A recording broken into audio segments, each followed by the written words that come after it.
কি করে তুলবো, আমি তো তুলতেও জানি না।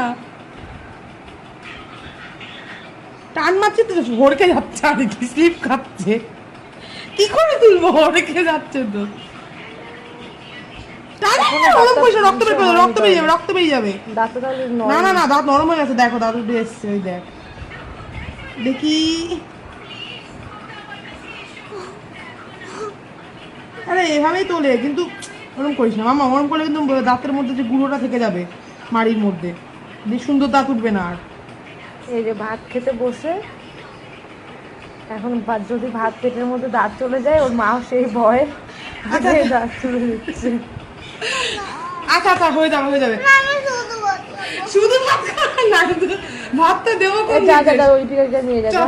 করতে গেলে তোর আরো লাগবে, একবার দুইবার টানবো লাগবে, আর এটাতে একদমই লাগবে না, এক ঝাটকা দেবো হয়ে যাবে।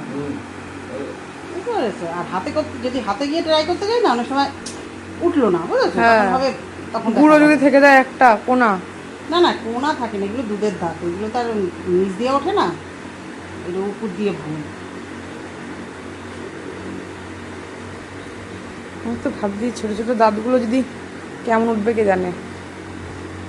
বেশিরভাগ টেরা বেঁকা ওঠে।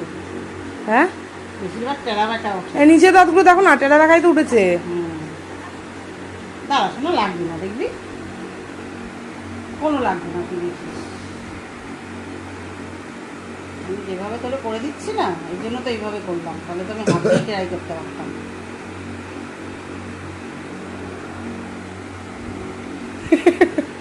কি হলো? যে আমি তো বাথরুম করেই শুলাম, তাহলে হিসুটা কোত্থেকে হলো? আচ্ছা সেটা তুমি জিজ্ঞেস করো হিসুকে। পাকুনি পাকুনি কথা আছে। আমার কাছে দীঘায় গেছি আমি, কি গো তুমি দীঘাতে এসে গেলে? হ্যাঁ এসে।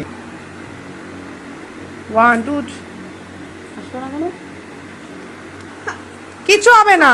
1 বাবা দেখি এ মা, লেগেছে? কথা বলছে